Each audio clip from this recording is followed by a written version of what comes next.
to Nerdmageddon.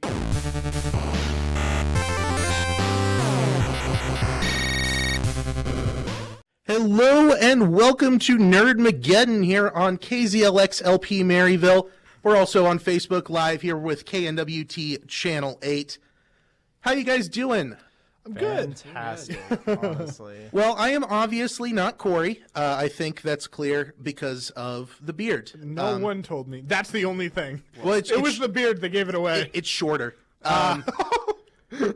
Yeah, so I'm Devin. Devin Van Zant. Hello, everyone. Hello. Hi. We've got Johnny. Yes, I'm also not Corey today. Oh, well, yeah, but you're always not Corey. I'm just not Corey right now, Oh, okay. which is interesting. Very effective. So we also have Will. Hello. I will be playing myself in this production of Nerdmageddon.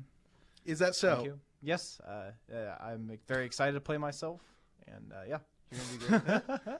I really like that. It's you know that meme, congratulations, you played yourself? Yeah, it's very good. There's a very literal interpretation that I found on Imgur one time that was it was when you're congratulating your friend for portraying himself in an autobiography. Yeah, I know. Congratulations, it's what you played it feels yourself. like. There's so many people missing, but really it's just one. We have 25% that is missing. Yeah, a whole From quarter this- of us. Well, Oh, we replaced sad. Corey. Yeah. Now and forever. I mean, permanently. easily, you know. Yeah, it wasn't hard. Yeah. We auditioned the part. One guy came in, Yeah. and we were like, "Well, I mean, You're a person. warm body." So, how you doing, new Corey? I'm great. I wish I had cat headphones, but I make these work. So, You want to tell everybody your real name? my name is Nathan. It's my second time here on Nerdmageddon, and I'm glad to be back. Well, we're glad to have you back. So I'm excited. Yeah. So let's just jump right into it. I've got show notes here, courtesy of Johnny.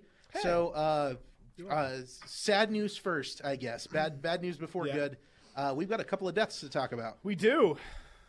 We've got Keith from Prodigy. Keith Flint from the Prodigy, electronic band from Britain. I Right, can't this was remember your the- story. Yeah. So Keith Flint, back in like I'd say like mid '90s, late '90s, or something like that, was like a really prominent figure in like the electronic scene going on in Britain, and I guess just in general, like dance clubs and stuff. And he was just like this eccentric character who was the front man for the Prodigy. They had a really like famous album, and they had like a couple of songs that I'm really not allowed to say like over the air. They're a bit inappropriate, but very prominent figure. Unfortunately, he was found dead in his home, I think Monday, and the police, I guess, are still trying to work out the specifics. He died in his home in Essex, England, so very sad. Yeah. It's always sad when music people die, for me especially. I don't know why. I'm into all sorts of art, but when music people die, I think a special part of the world goes away. Yeah, it's sad because it's like I feel like there's kind of like a pathway that's just kind of ended, you know. And this was like a really specific one where it was like high energy and like it was full of like livelihood, and all of a sudden like it feels like it's just kind of ended. So it's sad, but you know it was a good time while it lasted. Also, Luke Perry. Yeah. He was one of the main actors on 90210. A while ago, Court, I think, said he watched that, but I mostly know him from Riverdale because I watch everything on CW because I am that kind of person. And he played actually one of my favorite characters on that show. He's the main character's dad, and he was kind of like the heart of the show, and he was the person that a lot of the characters like respected and looked up to. And so judging from all the actors saying all the nice things, and of course they would, as they would with anybody's death, but it seemed like, you know, a lot of people put forward a lot of effort to really show how important he was to a lot of people's lives. And I don't know, I just thought it was really cool. They've Riverdale has said that they're going to dedicate every episode for the rest of the entire series to Luke Perry, and so I don't know if that means that they're going to mention him in credits at the end of every credits. I imagine episode. they will. Yeah. So, Yeah. But no statement has been made about whether he's finished all of his scenes for the season. They And did freeze production. They I heard did, that yes. a couple hours ago, actually. Yes, yeah. It was for at least 2 days, on Monday and Tuesday, and I believe it still continued on even through today, but I don't know for certain. They haven't said how much of his scenes were left to film, if any. I don't know if he finished it for the season or not, because they're wrapping up. They're very close to the end, so he might be done. And they also haven't said how they're going to write this into the story, but it's going to be very important that they do, because he's the father of, like I said, the main character who lives alone with his mom does not live in that house. Mm-hmm. So for a junior in high school to live without a character, like without anybody in the house, they're going to have to mention that. So at some point, some point soon they'll probably bring that up. But yeah, I don't. How does one even write that in? Is it unfair, or is it a bad move to kill off a character that died in real life? I honestly, I think they're probably going to recast. You think so? I think so. Okay. I mean, that's just the way you do it most of the time. Well, it seems like lately people are getting killed off or getting like some sort of reverent send off or something. You look at some of the Sopranos stuff; they're still putting people in like digitally, to finish out their run.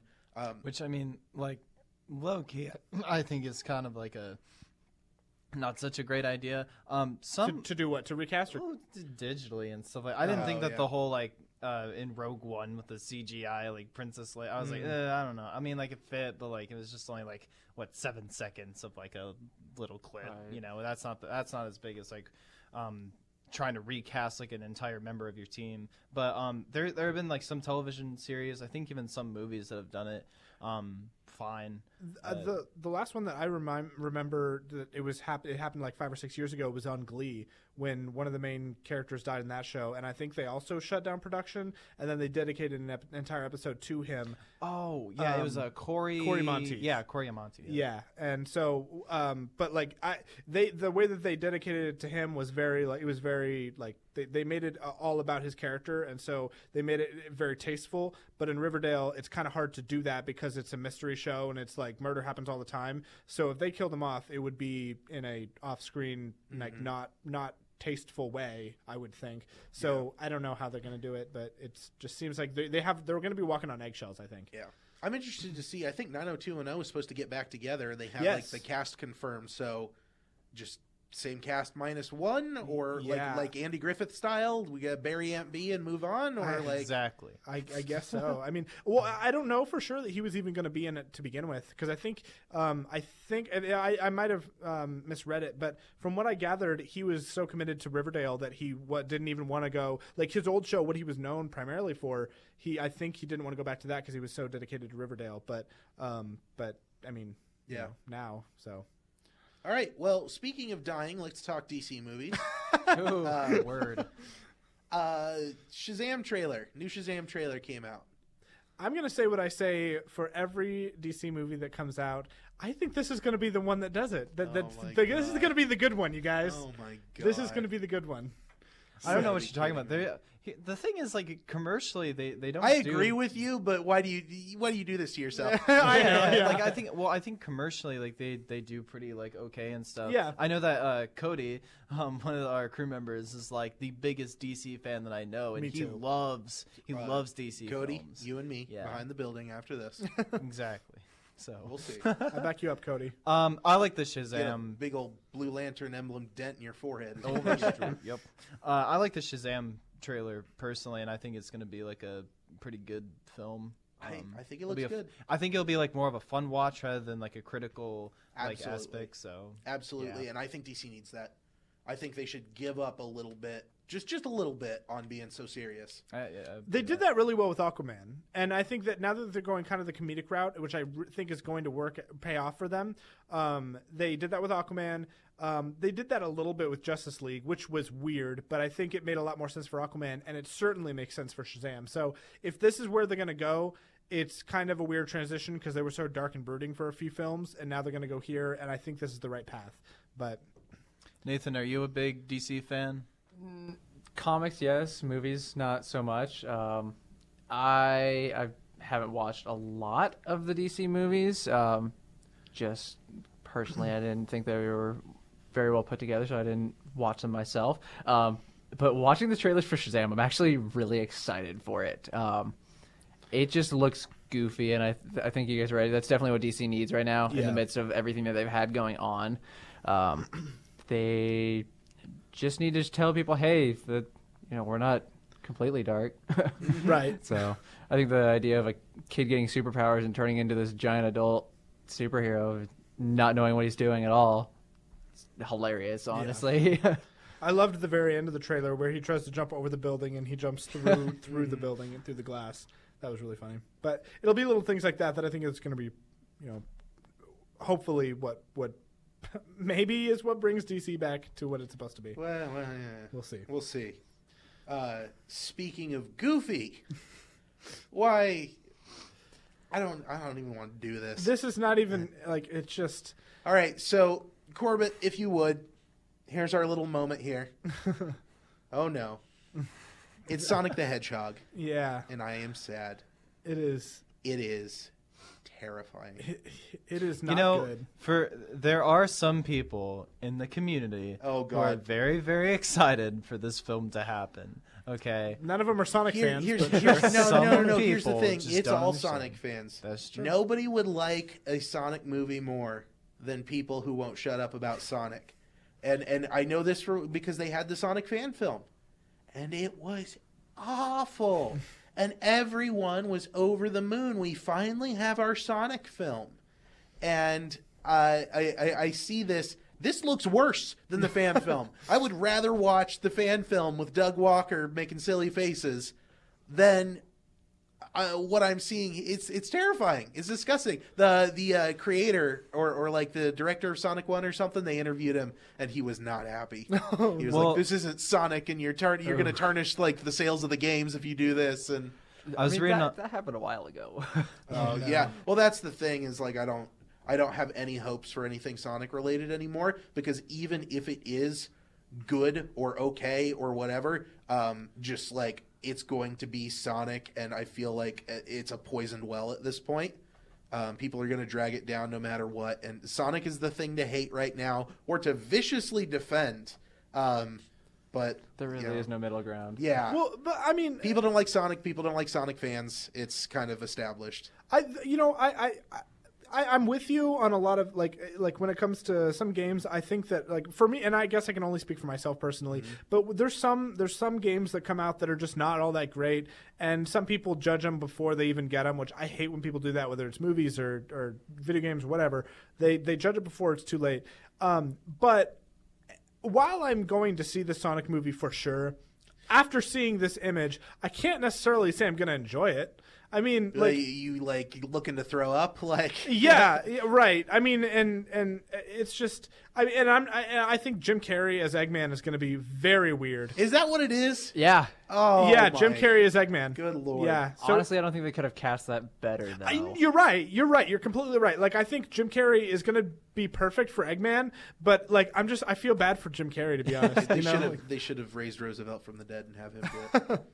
It's gonna be quite something. Yes. There was like a thing on Reddit or this like huge like debate where it was Sonic, because he has like two eyes or something like that, and everybody was getting like super Sonic heated. does have one eye. He has one eye and two pupils. Yeah, it's true. It is true. And he blinks with one big windshield wiper. Like, you're right. It's terrifying. But it looks. I mean, it's his look, and so seeing it not that way is just weird. I saw people were very upset. His hands are white. He's Yeah, not wearing gloves. Yeah, he has nude hedgehog hands, and they're white when the rest of him is blue or peach. Yeah, and that's really weird. Yeah, I don't like his shoes either. I'm not a. We'll talk about this later in our live show segment. Yeah. So we'll just move on. But yeah, no, not impressed. Not impressed at all. So Blizzard, our favorite our monsters. Yeah, like our favorite trash rag. Meaning that we rag on it. Blizzard's getting a class action lawsuit. Surprise, surprise.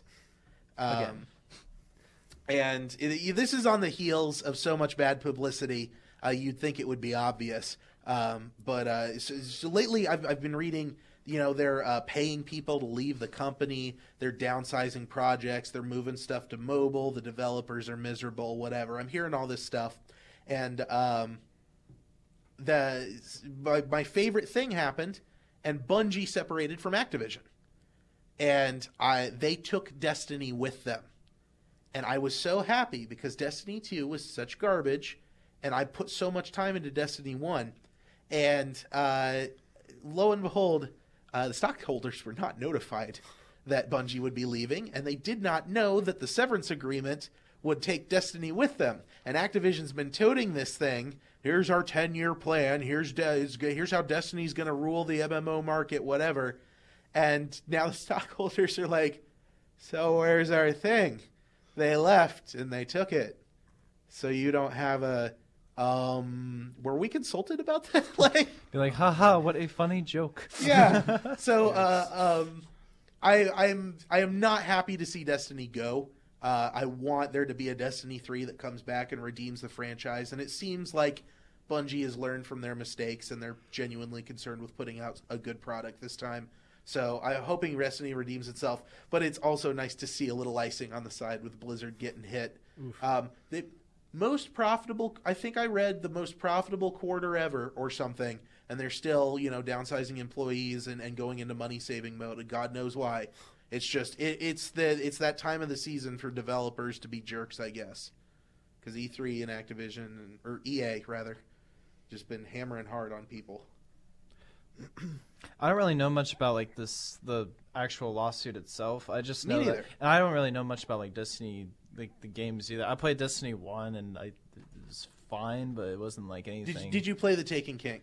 I can't remember. Honestly. That was they put out 2 expansion packs. No, I didn't. And they were mediocre. And they were like, all right, this needs an overhaul. And they actually went back and redid the whole game on the 3rd expansion and rearranged stuff so it made a lot more sense and was more fun. That was the best version of the game, I think. But we got to keep on trucking along to our I think our best topic here, Pokemon Sword and Shield. Yeah, bringing it back. Yeah. What do you guys think? Real quick here. I'm excited for it. I mostly want to hear what you think, Nate. Because you weren't here last week when we talked about it, and I know you have opinions on it. So I definitely do, especially in my line of work. I definitely do. No, I'm really excited about it. I took a very big break from Pokemon after Generation 6 with X and Y. I actually still have not played Sun and Moon myself, but I know now that they've announced Gen 8 on the Switch and that it's going to be a full-scale game, that it's not going to play like Let's Go, which, don't get me wrong, I thoroughly enjoyed Let's Go the one time I played through it. I'm ready to get it back into Pokemon on a full scale again. Challenging challenging, and hopefully from the things and rumors that I've been seeing online, more of a challenge than past games have been putting out. That's been their real critique lately, ever since probably X and Y. It was some in Black and White too, I think. But Let's Go just took it through the top, with being so easy. I mean, I told you, I finally last week I beat the Elite Four for the first time. One of my favorite Pokemon is a Venonat, and I was proud to say that I took a level 54 Venonat, and he won with he beat the Elite Four. Not alone, but I took him, and that's how easy it is. I mean, so, which I mean, and like I said, it's not a bad game. It was definitely to get people into Pokemon on the Switch, let's try this out kind of a mindset. Gave the Pokemon community, hey, here's something while you're waiting for Gen 8. But was it really necessary? Yeah. I like it for what it is, but I think we were all chomping at the bit for a main series game. What game are you more interested in getting, and who's your starter? I'm probably going to get Sword. Might end up grabbing both copies just to, have both. And then I'll probably start off with the Grass. I need to see a little bit more about more evolutions for them, but I think right now I'm pretty comfortable with choosing the Grass starter. Yep. Well, I think we're all really excited for that. Yeah. So we'll keep you posted as news develops on that. Johnny, do you want to introduce our board game review? Yes. So one thing that we like to do at the end of every show is review a board game of the week. And so this week's is Donner Dinner Party. The reason that we're doing this in general is because our big project is we're bringing a lot of board games to life. And so we did that with Sheriff of Nottingham just the past few weeks. We've uploaded the 2 videos. There's parts 1 and 2 are on YouTube right now. And we've got a few more that are coming up that we're really excited to create. So, like I said, this week is Donner Dinner Party, and it's essentially a game, one of Will's favorite kinds of games. It's a game based on deception. We And always, knowing the rules. here at Nerdmageddon, we always play games that like require you to like lie and No, we like don't. defend yourself and stuff. And it's just like I'm not a very good like liar is the thing. So I struggle hard, and I think I got like through one game pretty well. The other time I did pretty bad, but I like it. It's a fun play. Yeah, I think it's definitely one of the easier ones to lie through. I mean, what do you think? Like, compared to the Resistance, The Resistance was worse because it didn't like have any like essential things that like took part. I felt like it was just kind of like it was almost too simple of a concept, and this has a lot of like elements that keep the game like going. Yeah. Like for example, there's just I wouldn't call it like upgrades or like power ups, but it's I guess like different like items that you can use in like your defense. Yeah. And there's just like a lot of ways that you can strategize your gameplay basically. So I found this game a lot more entertaining than like the Resistance, just because there's a lot more stuff. And what would you rate it? 8 out of 10. Out of 5. Make it out of 5. Out of 5. Okay, so I do like 3 out of 5. How did that translate? 4 out of 5. 3 out of 5. Yeah, I don't know. I'll say 3 because I can't do halves. So I'll do 3 out of 5 empty hands. 3 out of 5 empty hands. All right. All right, Johnny. I would give it 4.5 squirrels out of 5. I'll give it 4 hatchets out of 5. Okay.